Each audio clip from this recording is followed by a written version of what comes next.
तहरीक इंसाफ के मुख्तलिफ रहनुमा उमर फारूक ज़हूर के हवाले से अपना मौक़िफ़ दे रहे हैं। फवाद चौधरी कह रहे हैं कि इमरान खान ने उनको घड़ी फ़रोख्त नहीं की।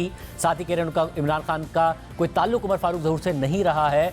और शहजाद अकबर कह रहे हैं वो उनसे कभी नहीं मिले हैं। हालांकि उमर फारूक ज़हूर ने दावा किया कि वो उनसे मिले हैं, मगर तहरीक इंसाफ इस बात का जवाब नहीं दे रही है कि अगर उमर फारूक ज़हूर को नहीं बेची तो घड़ी किसको बेची। और अब से कुछ देर पहले तहरीक इंसाफ के साबिक वज़ीर, हुकूमत के साबिक वज़ीर फैसल बाउडा ने उमर फारूक ज़हूर और कुछ दीगर अफराद के साथ अपनी एक तस्वीर ट्वीट की है और लिखा है कि उमर फारूक से होने वाली ये मुलाकात मेरी वजारत के दफ्तर में वज़ीर आज़म ऑफिस की हिदायत पर हुई थी।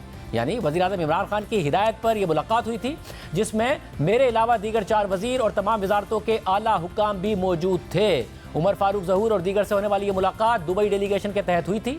इस तस्वीर को जो रंग देना चाहें दें, कोई डर नहीं। ये आप तस्वीर देख सकते हैं, जिस तस्वीर को फैसल बाउडा ने शेयर किया है उसमें फैसल बाउडा खुद नज़र आ रहे हैं, उमर फारूक ज़हूर नज़र आ रहे हैं। और फैसल बाउडा का ये कहना है कि ये जो मुलाकात थी ये वज़ीर आज़म ऑफिस की हिदायत पर हुई थी।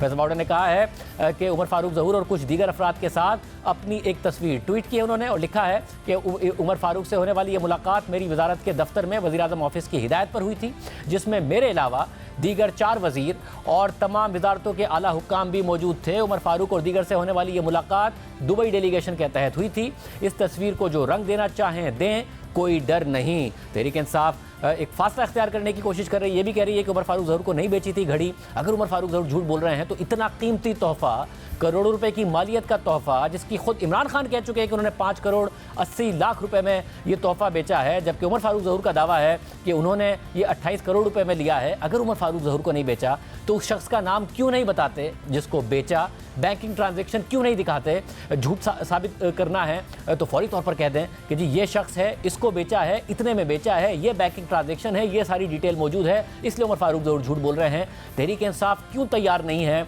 सबूत सामने रखने को, उस शख्स का नाम सामने रखने को जिसको ये तोहफ़ा बेचा गया था। 5 करोड़ 80 लाख रुपए की रकम भी दुरुस्त मान लें जो कि इमरान खान साहब का दावा है, तो वो भी कोई छोटी रकम नहीं है। अगर किसी ने अदा की है तो किसने अदा की है उसका नाम सामने क्यों नहीं ला रहे, बैंकिंग ट्रांजैक्शन, बैंकिंग डिटेल्स क्यों नहीं सामने ला रहे।